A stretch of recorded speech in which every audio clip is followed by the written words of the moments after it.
नमस्कार जी, मैं Shifali secret of your life program में आपका तहे दिल से स्वागत करती हूँ। एक बार फिर से आपके सामने हाजिर हैं।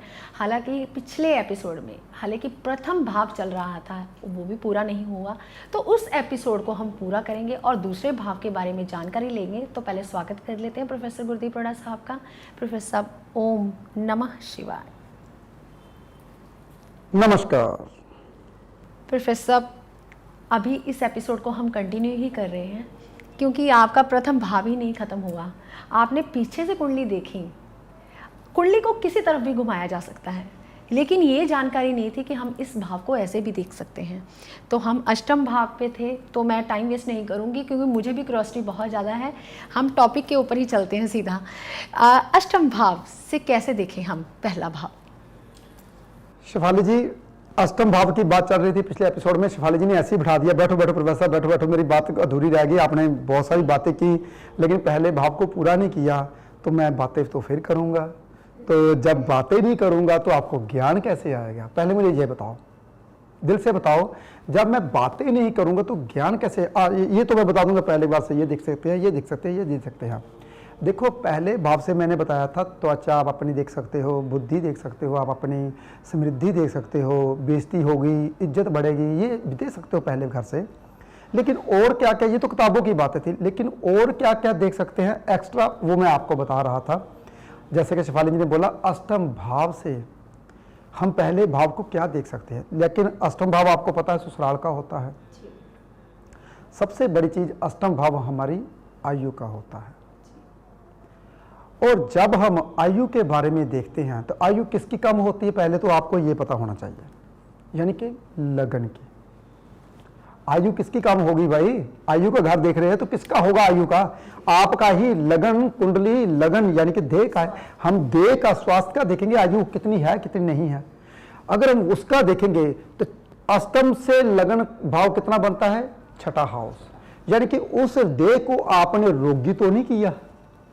रोग ऋण शत्रुओं का घर होता है छठा, यानी कि अष्टम से छठा घर पड़ गया आपका लगन घर, पहला भाव। यानी कि पहला भाव अगर रोगी होगा, कर्जा सिर पे लिया, मानसिक तनाव आपके ऊपर रहेगा, तो फिर कहां आयु बढ़ेगी आपकी? आयु तो वो बताएगा ही, आयु आपकी कम है। तो आप अपनी आयु भी बढ़ा सकते हो अगर आप अपने मन को शांत रखते हो। आप संचित धन ले सकते हो। संचित धन का मतलब ये है कि आपका जुड़ा हुआ पैसा, यानी कि आपके पुरखों का जुड़ा, कहते पुश्तैनी जायदाद, वो अष्टम घर से गड़ा हुआ धन, वो भी अष्टम घर से। तो ये सारी चीजें लगन को ही मिलेगी अगर मिलेगी तो। शमशान का घर, शमशान भी आप ही जाओगे, कोई आपकी जगह तीसरा थोड़ी चला जाएगा। तो ये अष्टम घर से हम अगर देखते हैं तो अष्टम घर का पहला घर बनता है रोग ऋण शत्रुओं का। यानी कि आप अष्टम घर से अगर पहला घर बनाओगे तो आपने कितना अपनी देह को रोगी बना रखा है। तभी तो बोलता हूं सबसे पहला उपाय कीजिए मेरा। दुनिया का सबसे पहला उपाय क्या है? सूर्य उदय से पहले उठोगे तो कहते हैं ना, आप समय से पहले चलोगे। समय स्टार्ट होता है हमारी पृथ्वी का जब सूर्य उदय होता है। समय तभी से कहते हैं ना। आजकल तो हमने कैलकुलेशन कर ली कि 2021 चल रहा है और सितंबर का महीना खत्म हो गया, अक्टूबर का महीना शुरू हो चुका है।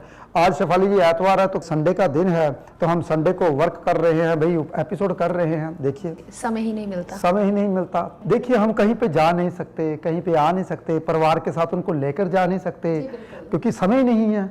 आज संडे था, हमने चंडीगढ़ का टूर कैंसिल किया। चंडीगढ़ जाना था हमने संडे को, तो चंडीगढ़ का टूर कैंसिल किया। अगर हम टूर ना कैंसिल करते तो पहले से 8-9 दिन हो गए थे एपिसोड बनाए हुए, तो हमारे एपिसोड बनते ही ना। जी प्रोफेसर, आप कहते हैं कि समय से पहले उठो, जैसे कि ब्रह्म मुहूर्त होता है 4:30 से 5:30 के बीच में, हम लोग बोल देते हैं। बिलीव करोगे प्रोफेसर, आज संडे था, आज तो हम लोग कह सकते थे कि हम लेट उठे, और मेरी रूटीन पता नहीं क्या बनी प्रोफेसर, आपके साथ रहते रहते फिर मेरी 4 बजे जाग खुल गई। उसके बाद नींद ही नहीं आई। भगवान की ऐसी कृपा है, बिना अलार्म के अब उठने लगे। ये प्रोफेसर, ये भगवान की कृपा है या आपकी कृपा है? नहीं, ये तो भगवान की कृपा है जी।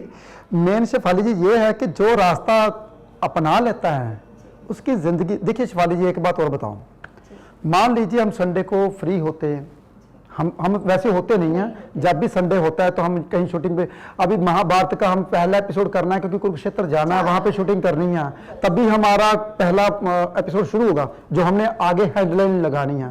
हेडलाइन तो तभी लगेगी ना अगर हम महाभारत वहां जाएंगे कुरुक्षेत्र, उसके लिए समय नहीं मिल रहा। हमारे तकरीबन 40-50 एपिसोड हो चुके हैं। जी प्रोफेसर, जब सोचते हैं तब फिर क्लाइंटेज बढ़ जाती, कभी कुछ, हम कहीं जा नहीं पाते। तो ये चीज है कि हम कहीं पे जाने, आज संडे का दिन था तो आज हमारा कैमरामैन तो आया नहीं, तो फिर ये कैमरामैन काम आ गया, यही कैमरामैन काम आ गया तो फिर मैं ही कैमरामैन बन गया, मैंने ही कैमरे लगाए और यहाँ पे पीछे भोले शंकर जी लगा के और ऐसे ही बैठ गए हम, क्योंकि मैंने कहा ये वाला व्यू नहीं हमने दिया, बाकी सभी व्यू दे रखे हैं। तो ऐसे ही हमारा स्टार्ट हो गया कैमरा। तो ऐसे ही है, हमारे पास समय नहीं होता। हम टाइम अभी 12 बज चुके हैं, देखिए तो सुबह का 8 बजे 8:30 आए थे हम, 8:30 आ गए थे। 2.5-3 घंटे तो ऐसे ही सेटिंग करने में, कहाँ पे लगाना कैमरा, कहाँ पे नहीं लगाना, कैसे रखना कैसे नहीं रखना, और पीछे क्या दिखना चाहिए क्या नहीं दिखना चाहिए, बहुत कुछ देखना पड़ता है। जी प्रोफेसर, आप ऑलराउंडर बन गए अब कैमरा भी लगाना आ गया, डायरेक्शन देखनी आ गई, और बोलना तो आता ही था, ठीक है ना। अब जब बाहर जाना तो एक दो बंदे की जरूरत नहीं, एक अद्धा बंदे सारे। जी प्रोफेसर, वो प्रोफेसर से गुरुजी तक का सफर ये ऐसे नहीं तय हुआ, आज पता चला ये ऐसे तय हुआ मेहनत करके। इसलिए आप सबको बताता हूँ, जब मेहनत करते हो तो सब कुछ आ जाता है खुद ब खुद ही। मुझे थोड़ी ना कैमरा चलाना आता था, ये मैंने पकड़ा और ऐसे ही उनको देख देख के मेरे को भी आ गया डायरेक्शन, ऐसे नहीं करनी ऐसे नहीं करनी। पहले मैं अपनी जगह पे शेफाली जी को बिठाया, फिर मैं शेफाली जी को शेफाली की जगह बिठाया, तो ऐसे मैंने कैमरे सेट कर दिए। तो वाइड कैमरा हमने तकरीबन हमारे 7 कैमरे लगे हुए हैं हमारे सामने, तो भगवान की कृपा से ऐसी सेटिंग हो गई। चलो बात करते हैं, पहले टॉपिक पे आते नहीं तो फिर टॉपिक फिर उलझ जाता है। पहले घर के सुनिए बहुत ध्यान से, हमारा धन स्थान बनता है दूसरा घर। जैसे कि मैंने बताया था, धन स्थान 12वें घर से पहला घर 12वां घर बनता है। इसीलिए जो दूसरे घर का पहला घर बनता है 12वां घर, बहुत ध्यान से सुनने वाली बात है। दूसरे घर का पहला घर बनता है 12वां घर, यानी कि हम पहले घर से अपना व्यय, आप कितना खर्च करते हो, आप कितना जेल में जाते हो या विदेश जाते हो, आप बिना कुछ कहते ना हमने उल्ट पटांग खा लिया, खाने का घर तो दूसरा होता है, दूसरे घर से दांतों से खाए जाते हैं, नाखून का दूसरा घर। तो खाने का खाए अगर दूसरे घर से मुख से खाया तो कहाँ जाएगा, पहले घर में आपकी देह में। तो आपने क्या खाया जिससे आप बीमार गए और हॉस्पिटल गए, यानी कि दूसरे घर का पहला घर जो बनता है 12वां स्थान। इसलिए दूसरे घर को हम मार्केश बोल देते हैं। देखिए जब तक मैं आपको डीपली नहीं समझाता तभी आपको पता नहीं चलेगा। दूसरे घर को हम मार्केश इसलिए बोलते हैं क्योंकि दूसरे घर का पहला घर जो होता है 12वां घर होता है। देखिए तो ऐसे ही नहीं ज्योतिष बनती, ज्योतिष का बहुत गहरा जो है ना, एक एक घर अपना रोल अदा करता है।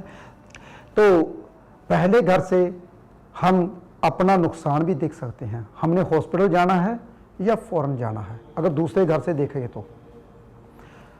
अगर हम कम खर्चा करते हैं तो 12वां घर हम अपना ठीक कर सकते हैं। जैसे कि मैंने बताया था, एक घर ठीक करने से पूरी कुंडली ठीक कर सकते हो।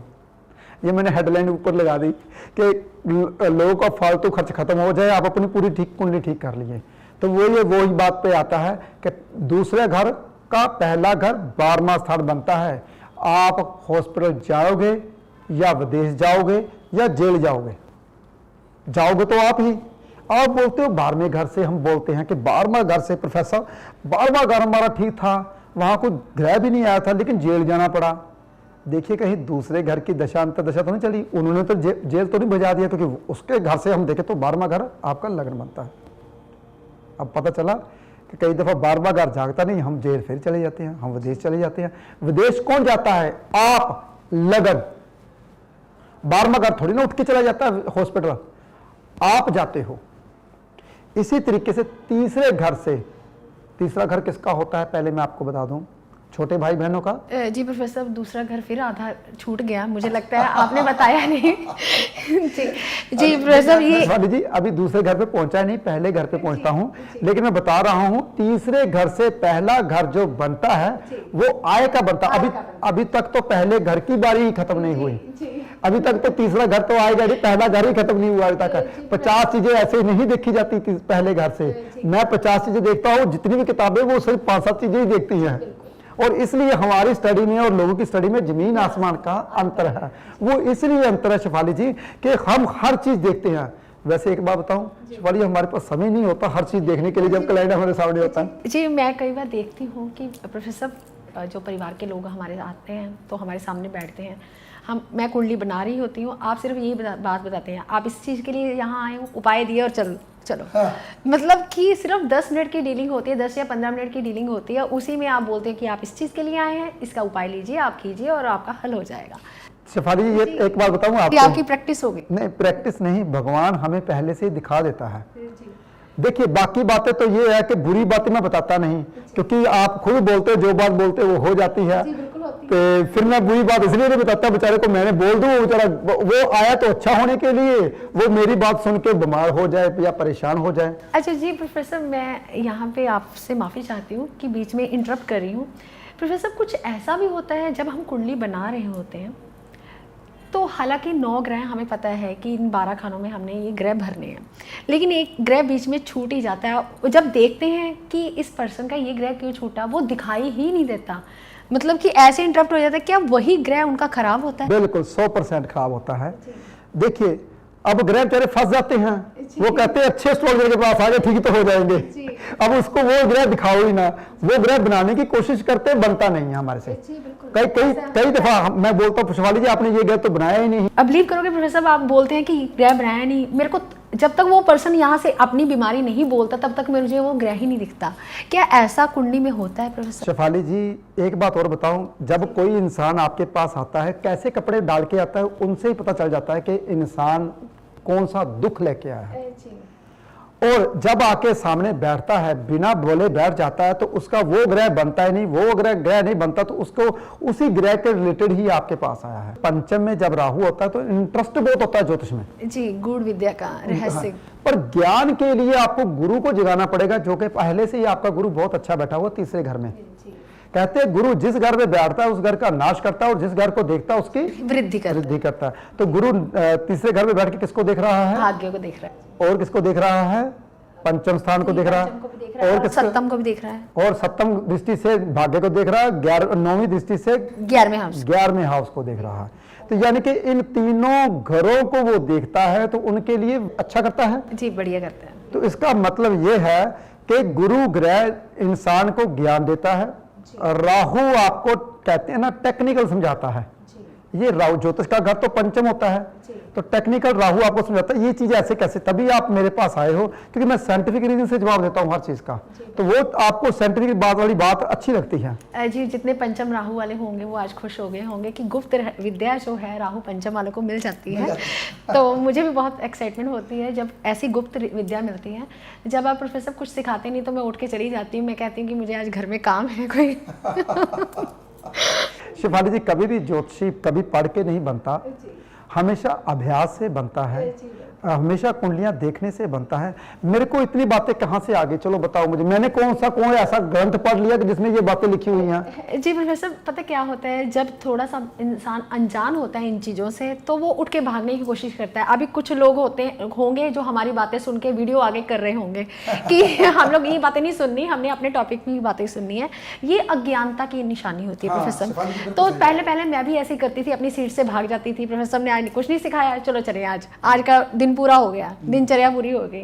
तो ऐसा आज नहीं होता, क्योंकि आज पता चल रहा है कि कभी भी कहीं पर भी हमें कुछ सुनने को मिल जाए, क्या पता कभी कोई ज्ञान की बातें हमें मिल जाए। शेफाली जी, बहुत ध्यान से सुनिए, अगर हमारे पास इतना बड़ा लोटा है, इतना 1 किलो का हाथ मेरा बन गया, अगर लोटा ऐसा बनाए 1 किलो दाल आती है, इतना लोटा है, आपने ज्ञान इस लोटे से भर लिया तो ये भर गया, तो इसको में और ज्ञान डालोगे, आएगा?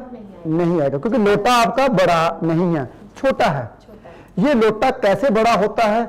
जैसे जैसे धैर्य बढ़ता है ये फैलता जाता है। लोटा धैर्य से बढ़ता है।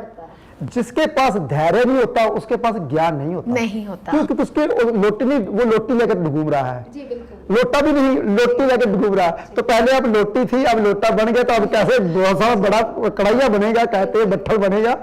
तो वो तभी पात्र बढ़ता जाता है। पात्र बढ़ता जाता है जैसे जैसे इंसान की उम्र और धैर्य बढ़ता जाता है। तो देखिए शेफाली जी, हमारे पास धैर्य बड़ा मेरे पास, तभी भगवान ने मेरे को इतना ज्ञान दिया। नहीं तो ज्ञान किसके पास है? ऐसी बातें कोई दुनिया में पहले क्यों नहीं बता पाया जो आज सुन रहे हैं? पहले तो किसी को उठना चाहिए था ना।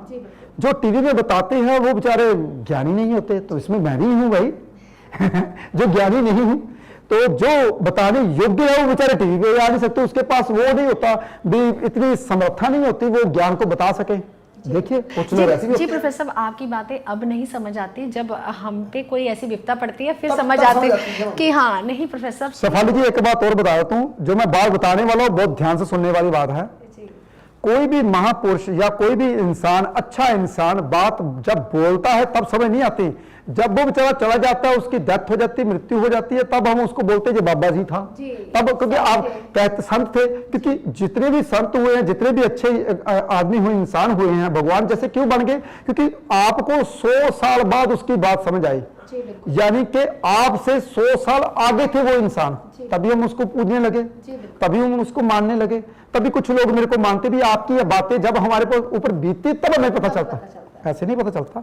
चलो टॉपिक पे आते हैं, पहले घर के ऊपर। तो ये पहला घर खत्म नहीं होगा तो एपिसोड हमारे देखे जाए। तो पहला घर से हम तीसरे घर, जब हम तीसरे घर का पहला घर बनता है इच्छाओं की पूर्ति का, यानी कि आप इच्छाओं की पूर्ति पहले घर से भी ले सकते हैं, क्योंकि वो तीसरे घर से बनता है, यानी कि आय का तीसरे घर से बनता है। तीसरे घर का पहला घर बनेगा उसकी आय का। अगर आप उठोगे, काम करोगे, सुबह की उठ के सैर करोगे, अपने शरीर को तंदुरुस्त करोगे, तभी तो इच्छाओं की पूर्ति कर पाओगे। कहते हैं ना मन, तो मैंने पहले बताया ना, पहले जो एपिसोड में बताया, पहला घर होता है सूर्य कारका होता है और चंद्र कारका होता है। कारक तत्व जरूर पता होने चाहिए, जब तक कारक तत्व पता नहीं होंगे तब तक आप इंसान कभी भी पूरी जिंदगी में ज्योतिष को समझ नहीं पाओगे। ये कारक तत्व सिर्फ पराशर ज्योतिष में है, रेड बुक में, लाल किताब में नहीं है। लाल किताब में तो सिर्फ एक ही चीज चलती है, पहला घर जी मंगल का, दूसरा घर शुक्र का, ऐसे ही चलता है। तो ये जो पराशर ज्योतिष है बहुत गूढ़ विद्या है। अभी तो मैंने रेड बुक का बनाता हूँ वर्षफल, अभी वर्षफल पराशर ज्योतिष का नहीं बनाता। मुंतेश कहाँ चला गया, उसका कितना लिखा है, तो वो छठे हाउस में चला गया, तो आपके लिए क्या होगा, वो मुंतेश की बातें आती हैं। तो पहला घर हमारी आय का भी बनता है तीसरे घर से देखा जाए तो बड़े भाई बहन का भी बनता है तीसरे घर से, यानी तीसरे घर का 11वां घर बन गया।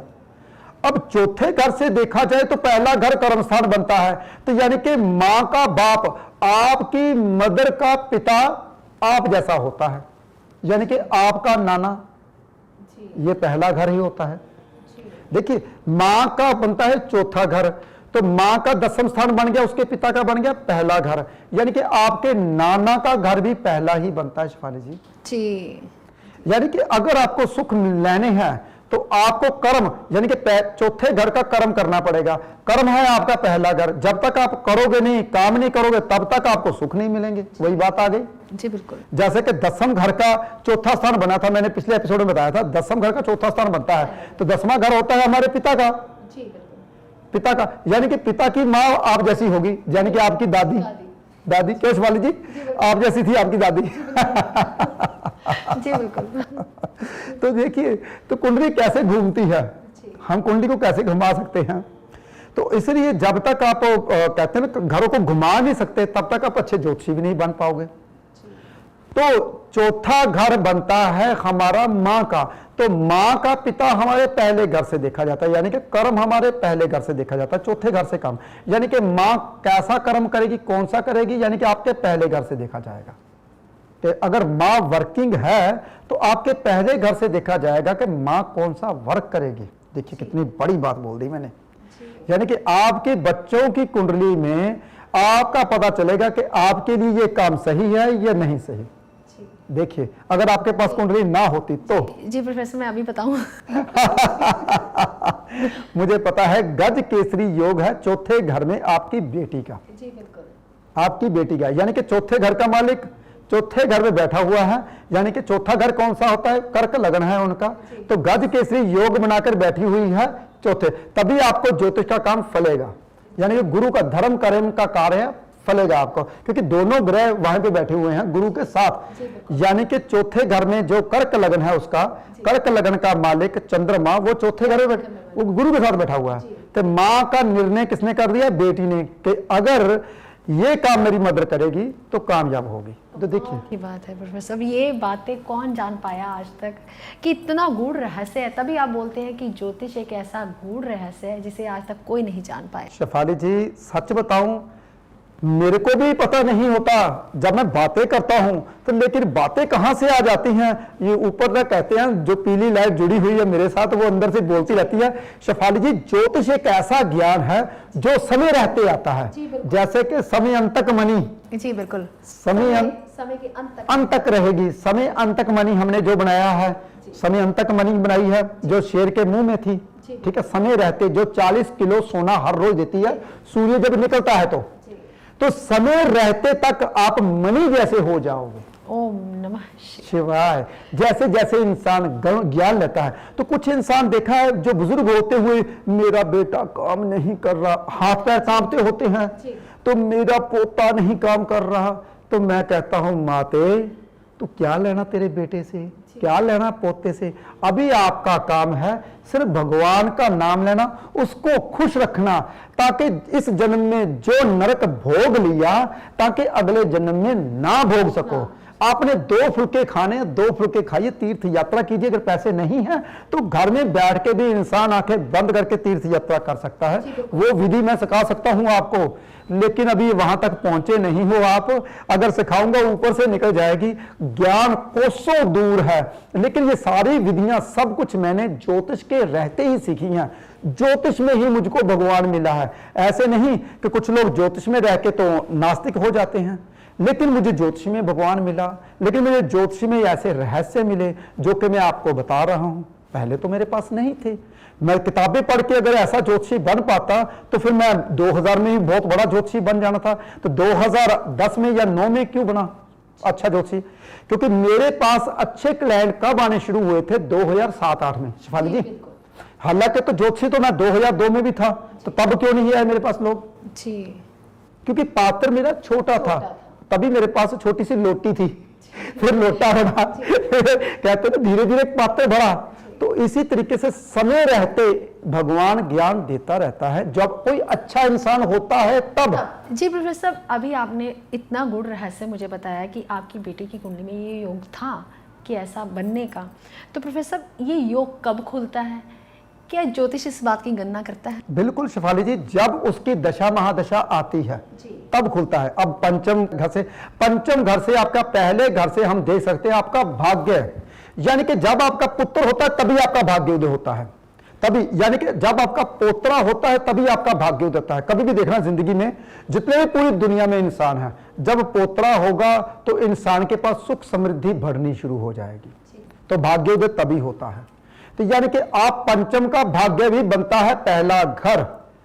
आपकी औलाद होगी तो औलाद कैसी होगी वो आपके पहले घर से ही पता चलेगा। अगर आप जैसे होंगे, आपने अच्छे कर्म किए होंगे, तभी आपकी औलाद आपका भाग्य उदय करेगी, नहीं तो नहीं करेगी।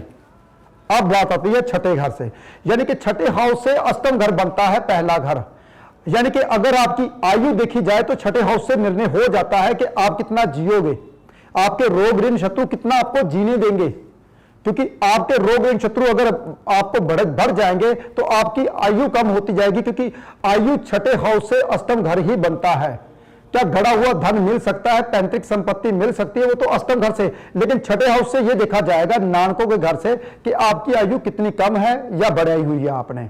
सप्तम हाउस से मार्केश बनता है आपका सप्तम हाउस, यानी कि सप्तम हाउस से लग्नेश मास के हाउस, यानी कि उसकी पति का घर। सप्तम हाउस होता है अपनी पत्नी का, जैसे मेरी पत्नी का, ऐसे ही मेरी पत्नी से उसका मैं घर बना। तो मार्केश हुआ, पत्नी आपको कितने कष्ट देने वाली है, आपको कितना दुख देने वाली है, इसलिए मार्केश बोला जाता है सप्तम हाउस को। तो कहीं सुख तो नहीं देने वाली, कहीं दुख तो नहीं देने वाली। अगर दुख देगी तो कितना बड़ा दे सकती है। सब कुछ आपकी जमीन जायदाद जो आपने अष्टम से लिया, जो आपने दूसरे घर से इकट्ठा किया, जो आपने 11वें भाव से इकट्ठा किया, वो अपनी पत्नी आपको तलाक देके सब कुछ ले तो नहीं जाएगी। तभी हम सप्तम घर से मार्केट देखते हैं। पीछे से इशारे आने शुरू हो गया।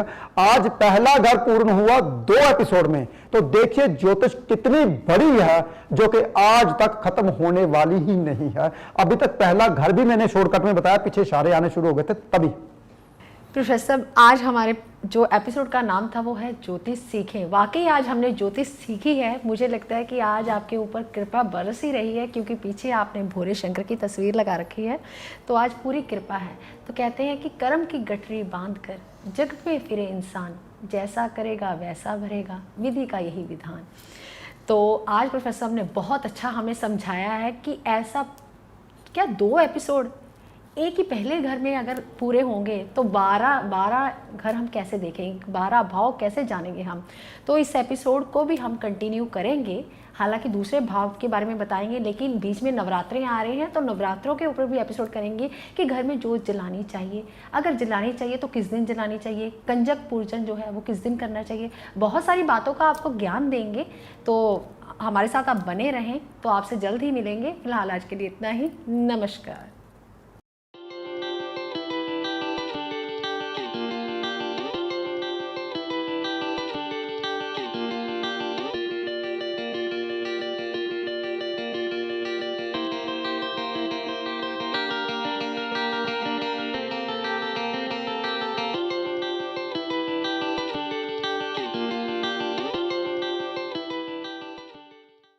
सूर्य मणि यंत्र के रूप में आपके सन्मुख लेकर आए हैं प्रोफेसर गुरदीप अरोड़ा जी। पूजा विधि से अभिमंत्रित कर प्रोफेसर गुरदीप अरोड़ा जी ने सूर्य मणि यंत्र को तैयार किया है।